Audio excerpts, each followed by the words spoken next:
Alors, moi, je vais vous présenter les actions de notre communauté de communes.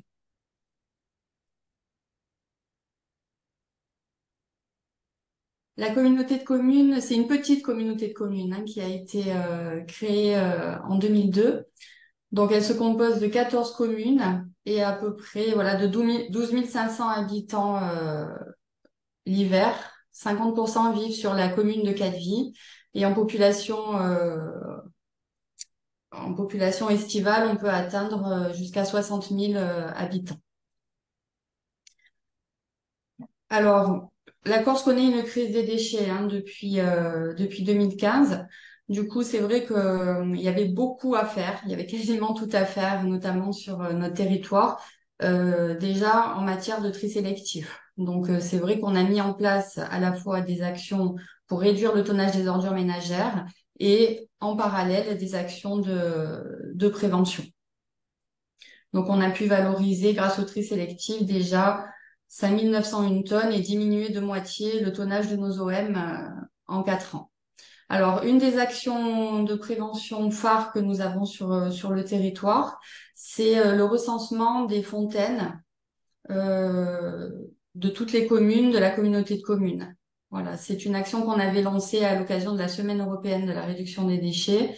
Et le but, c'était non pas de faire valoir le patrimoine naturel, le patrimoine, je dirais, de ces fonds, dû à ces fontaines, mais surtout de sensibiliser à la surconsommation des bouteilles en plastique. Alors, on a établi une carte, un QR code avec une carte interactive qui, lorsque on se place dessus, va vous indiquer où sont situées les fontaines du territoire, avec toujours un petit avertissement disant que voilà, cette eau est une eau potable, mais on demande quand même aux usagers de se renseigner auprès des communes du territoire concerné. Alors, cette petite action lancée pendant la semaine européenne, c'est vrai qu'on ne pensait pas qu'elle ait autant de succès, puisqu'en 3 ans, on a eu plus de 348 000 vues, avec des fontaines qui sont quand même plus regardées que d'autres, parce que ce sont des fontaines qui se situent sur des endroits un peu typiques, je dirais. Par exemple, à Calenzane, vous avez le départ du GR20. Donc, c'est vrai que cette fontaine a été visionnée, enfin, a été cherchée plusieurs fois. Et, euh, et cette action, c'était vraiment, enfin, on est vraiment content qu'elle ait fonctionné parce que au-delà de faire découvrir ce patrimoine que nous avons, elle permettait vraiment là de sensibiliser les personnes à cette surconsommation des bouteilles en plastique.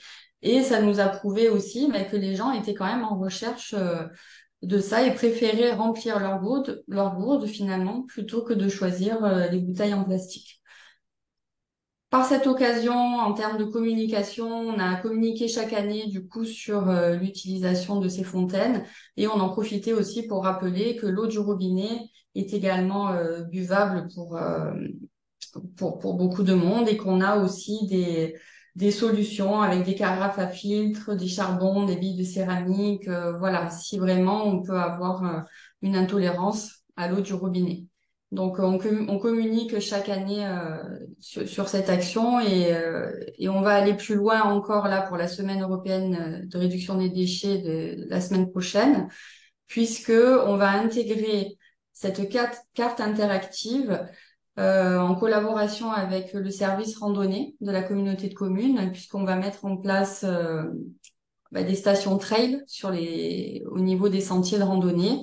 Et la liste des fontaines va apparaître sur les cartes des stations trail. Voilà, ça va être un petit plus et une collaboration avec un de nos services. Alors, au-delà de l'action fontaine, on a mis d'autres actions en place. On essaye un peu de toucher tous les publics au niveau de la prévention des bouteilles plastiques notamment et du plastique en général et favoriser le réemploi. Voilà, donc ça c'est la fiche de communication qui a été... alors on l'a envoyée à toutes les mairies. Elle est affichée dans toutes les mairies du territoire, à l'office du tourisme, dans les centres de vacances, dans les campings. chez les professionnels qui le souhaitent, hein. Des fois, d'eux-mêmes, ils font passer aussi l'information. Ces fontaines, évidemment, c'est un partenariat aussi avec les mairies. Ces fontaines, elles sont quand même contrôlées, l'eau est vérifiée, la qualité de l'eau est vérifiée assez régulièrement. Mais voilà, le message, quand on clique sur une des fontaines, le message apparaît en disant que voilà, l'alimentation en eau potable est un service public communal. Les données sur la qualité de l'eau du robinet et des fontaines sont publiques. N'hésitez pas à vous renseigner sur cette qualité dans la commune en vous intéressant à la mairie.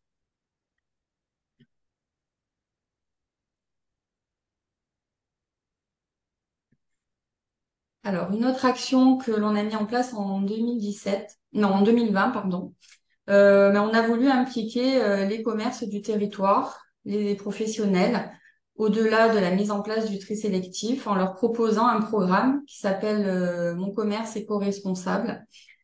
Et on proposait de remettre un petit label local aux commerces qui s'engageraient dans une démarche virtueuse et qui souhaitaient réduire leur impact sur l'environnement. Alors, on avait lancé cet appel via les réseaux sociaux et on a 12 établissements qui se sont finalement inscrits dans la démarche. Même si ce label restait, c'est pas un label, hein, c'est une certification.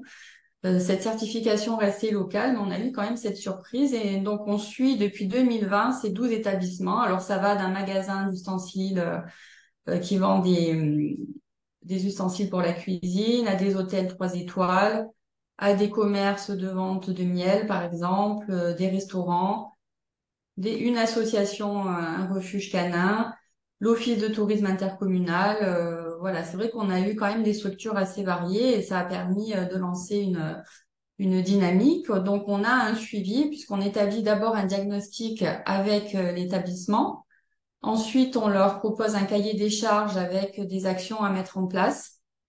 Au niveau du service du tri, on les accompagne également pour les aider selon le type d'établissement à, parce que souvent il y a un manque de temps qui fait qu'ils ne peuvent pas non plus s'engager dans trop d'actions. Donc nous en parallèle, mais on les aide à trouver des actions assez faciles de base à mettre en place pour que eux ensuite, par la suite, déclenchent d'autres actions ou pérennisent celles que l'on a proposées.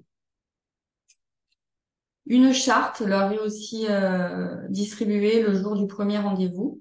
Donc après, on fait un suivi avec un diagnostic final qui établit si oui ou non on peut leur remettre la certification. Alors, cette certification, elle est annuelle. Maintenant, l'établissement qui n'aurait pas répondu à toutes les demandes du cahier des charges, on continue à le suivre. Hein. C'est pas parce qu'ils l'ont pas eu en 2020 qu'ils ne vont pas l'avoir ensuite en 2023. Alors, on est passé de 2020 en 2023 parce qu'avec le Covid, malheureusement, on a eu un petit retard et le confinement, on a eu un petit retard. Donc, c'est vrai que pour 2022, on n'a pas pu, 2021-2022, on n'a pas pu établir le programme comme on le souhaitait. Ça, c'est une charte d'engagement moral. Alors que ça soit pour cette action-là ou pour les actions que je vais vous présenter par la suite, notamment sur les événements, ces chartes, elles ont été établies, celle-ci pour le coup, en 2020. Et là, avec la nouvelle réglementation, on est en train de tout revoir. Donc, c'est vrai qu'à l'époque, on leur avait remis cette charte avec des engagements qui sont plutôt moraux. Voilà, hein, je maîtrise ma consommation d'énergie, la consommation d'eau, je limite l'utilisation du papier, je choisis des produits d'entretien écologique pour l'entretien et l'aménagement de mes locaux et je propose des produits issus des circuits courts, biologiques, locaux, éthiques ou équitables. Donc là, c'est vrai que sur la prochaine charte, on va mettre vraiment l'accent sur le réemploi et sur la fin de l'usage unique. Hein.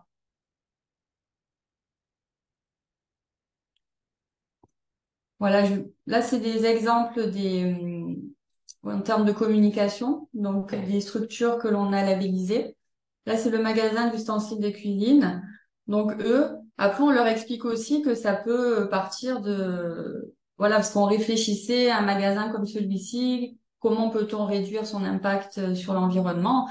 Alors déjà, tous les employés ont commencé par arrêter d'acheter des bouteilles en plastique, d'arrêter d'acheter des gobelets pour boire, et ils ont tous leurs tasses à café, lavables, les verres lavables, ils viennent avec leur gourde. Voilà, on est parti sur vraiment la base pour nous, que ça soit sur ces établissements-là ou ne serait-ce que dans nos locaux ou dans les locaux des mairies avec qui l'on collabore souvent.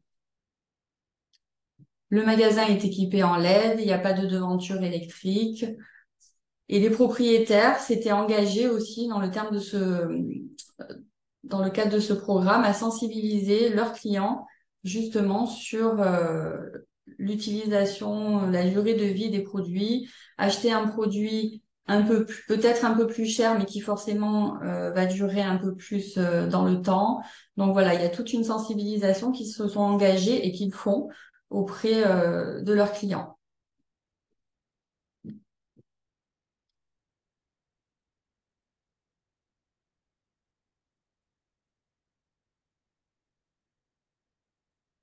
Ensuite, on a l'hôtel Le Saint-Érasme.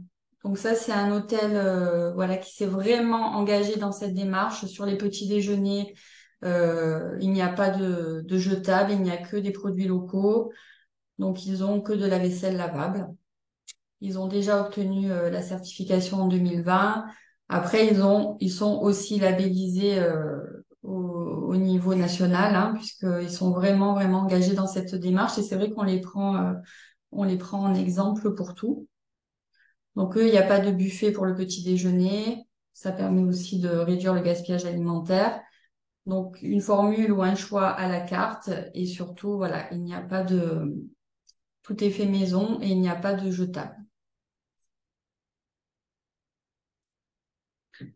Les chasseurs de miel. Donc, eux, ils ont mis en place le système de consigne, tout simplement, pour tout ce qui concerne les pots de miel ou les confitures, puisqu'ils en font aussi.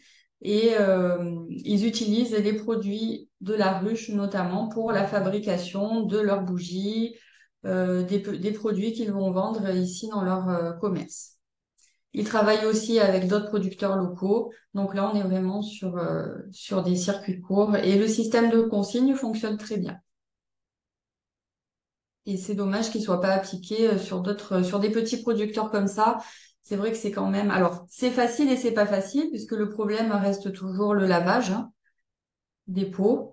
Mais voilà, eux se tiennent à ça et on continue là dans cette démarche.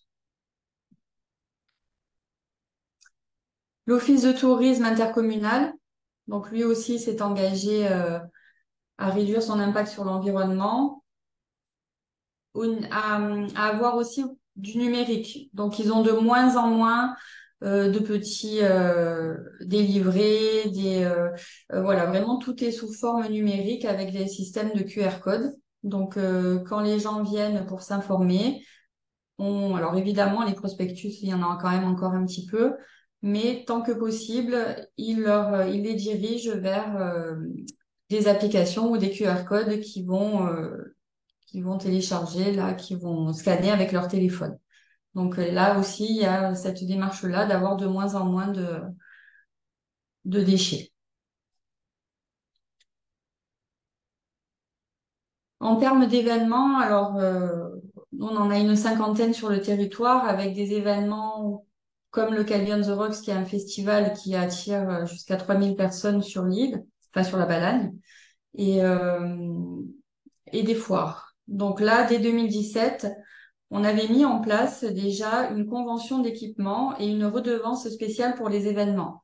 C'est-à-dire que quand les événements ont lieu en Balagne, le service du tri va à la rencontre des organisateurs et on fait payer la location des bacs ordures ménagères. Tout ce qui est bac de tri est gratuit, est mis à disposition gratuitement, et les bacs ordures ménagères sont facturés à la levée du bac. Donc ça, c'était déjà un premier levier pour les inciter à faire du tri sélectif. Et ensuite, on leur fait parvenir une charte d'engagement. Et depuis 2017, puisque généralement, on a quand même plus ou moins toujours les mêmes événements sur le territoire, On a vu l'évolution. Alors cette charte aussi, on est en train de la refaire et de l'adapter à la réglementation en vigueur. Mais voilà, l'idée, c'était le premier engagement déjà d'éviter le jetable. Là, c'était, on l'avait conçu en 2017, hein.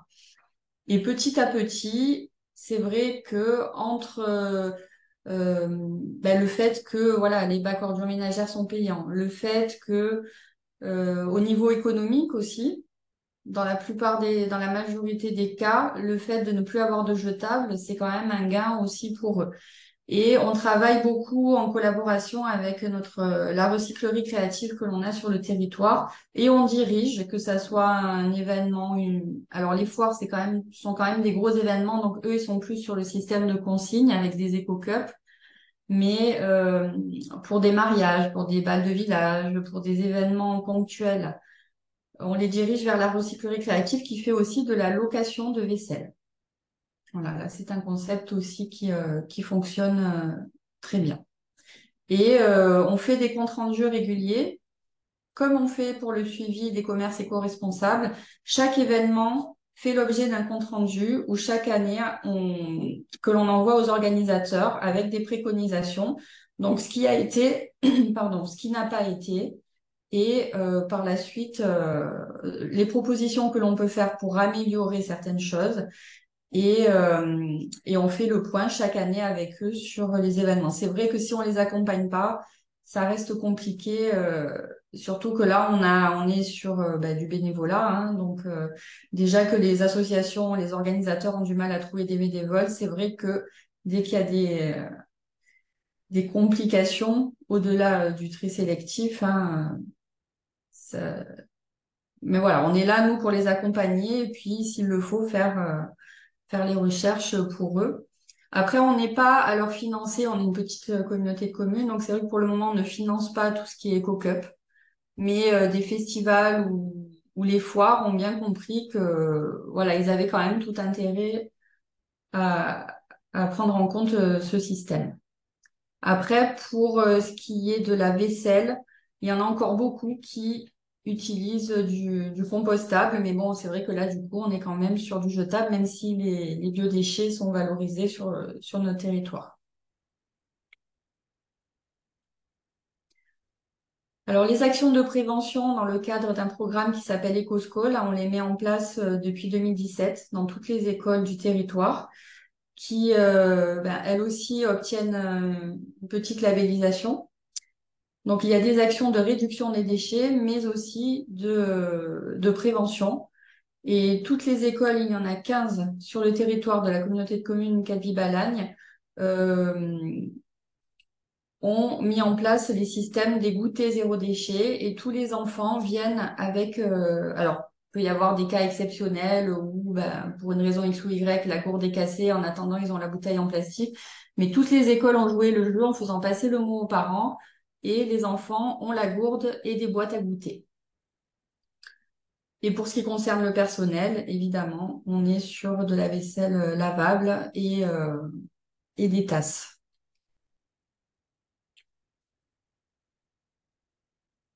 Et puis, bon, après, on a mis l'accent aussi sur le bien manger. C'est vrai qu'on a quand même remarqué que quand il y a des boîtes à goûter, ce qu'il y a à l'intérieur est plus sain que si on va donner, que quand les parents donnent, voilà, un emballage, un gâteau dans un emballage qui n'est pas forcément fait maison. Alors, ça peut arriver qu'on trouve dans les boîtes à goûter le gâteau qui a été sorti de son emballage et qui a été mis dans la boîte à goûter parce que les parents n'ont pas eu le temps. Mais dans la majorité des cas, voilà, on a quand même constaté qu'il y avait beaucoup plus de fruits secs et, euh, et c'est quand même plus simple.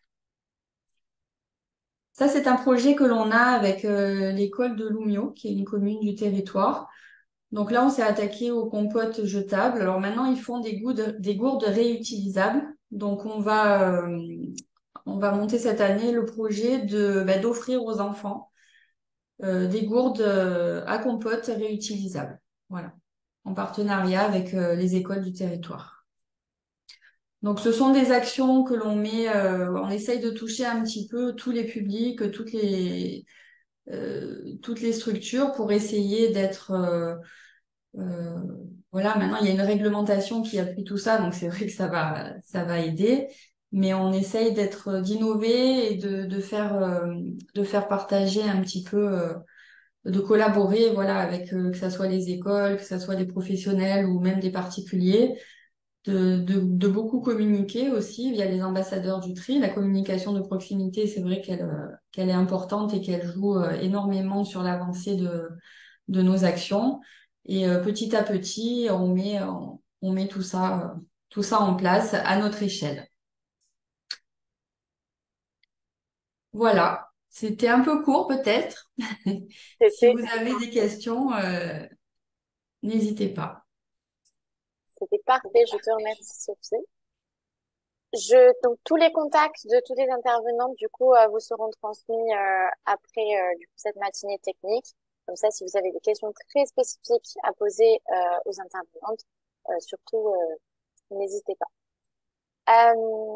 Alors, donc je vais prendre une petite question donc pour toi, Sophie, sur du coup le redevance spéciale. Est-ce qu'il y a, du coup sur le tarif redevance spéciale sur les manifestations, on demande est-ce que vous proposez une collecte de déchets alimentaires sur les manifestations? Oui, j'ai oublié de le préciser. Nous, le territoire, donc les 14 communes, sont en collecte en porte-à-porte pour les biodéchets. Donc, depuis 2016 pour les professionnels et 2017 pour les particuliers des communes. Donc, le biodéchet est collecté soit en collecte en porte-à-porte, soit selon les cas, on valorise bien sûr par le compostage euh, les biodéchets. Et les manifestations, oui, dans la redevance spéciale manifestation et la convention que l'on fait signer, toute manifestation qui a lieu sur notre territoire doit trier les emballages, le verre, le carton, le papier, les biodéchets et il reste donc les ordures ménagères et le bac est payant. Donc c'est 50 € pour le moment à la levée du bac pour un bac 660 litres et 30 € pour un bac 240 litres.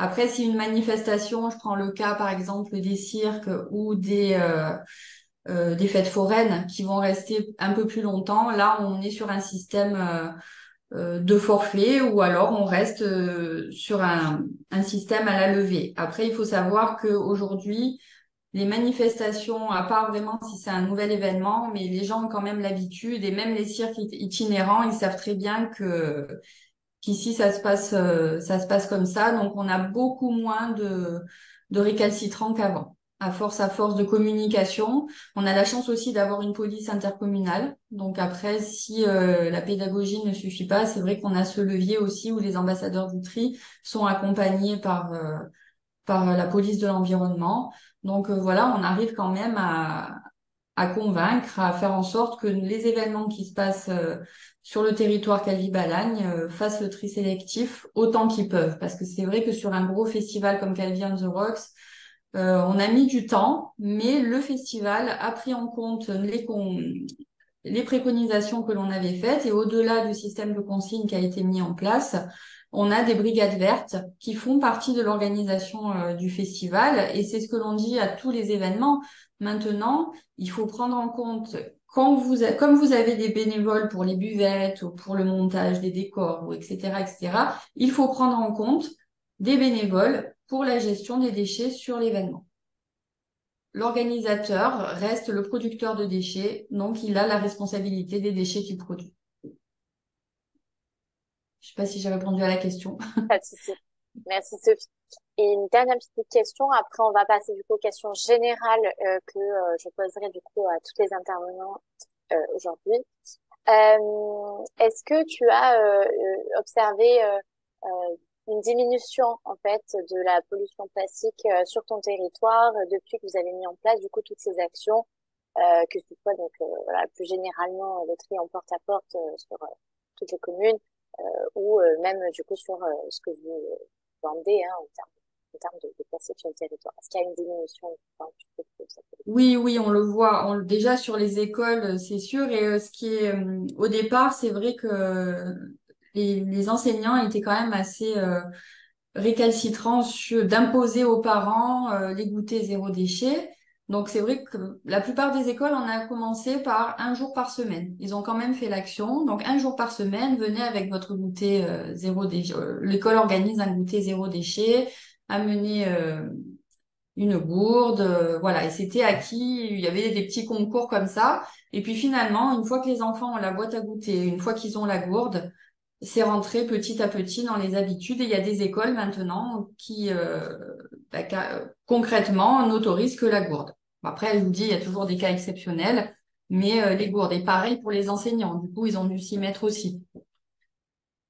Super. Sur ça, les événements, oui aussi, parce que Calvi on the Rock, c'est là aussi les goodies. C'est vrai que les premières années, on se disait mais c'est pas possible, un cadeau dans un emballage qui est dans un autre emballage. Enfin, on s'en sortait plus. Donc c'est vrai qu'on a fait la deuxième année, on a aussi ciblé les partenaires. Donc petit à petit, en leur disant voilà. On est dans cette démarche-là. C'est vrai que pour un festival qui, en plus, de plus en plus de festivals, en plus, se veulent éco-responsables, les foires, nous, c'est vrai que qu'on le voit, il y a une évolution à ce niveau-là, oui. Mais alors, je dirais, c'est vraiment arrivé là depuis. Ça avait commencé en 2019. Après, le Covid a fait qu'il n'y a pas eu d'événement aussi pendant un moment. Mais là, on le voit, il y a quand même d'autres mentalités. Et le fait, il y a un côté économique aussi. Hein. C'est vrai qu'au final, il y a certains événements. Parce qu'on a aussi pas mal on nous appelle pour les mariages, pour les bals. Et c'est vrai que de louer à la recyclerie créative la vaisselle à moindre coût, ben, au final, c'est quand même, on voit quand même la différence. Et ce qui a changé aussi grâce à la réglementation, c'est que, alors nous, on a des marques hein, ici, des marques de boissons, vous avez Pietra, le fait que le plastique à usage unique soit interdit, donc les gobelets jetables, avant, ils étaient offerts aux événements quand ils prenaient tant de bouteilles. C'est vrai que là, comme on n'a plus les gobelets et qu'ils doivent les acheter, pour certains, donc on est passé aussi plus vite au système ou de consigne, ou de location, ou de lavable. Ça, c'est vrai que la loi, elle a été quand même, elle est appliquée la plupart du temps, et ça y a fait, on a vu quand même le changement. Mais il y a aussi un côté, on le voit, hein, nous les commerces éco-responsables, honnêtement, même 12.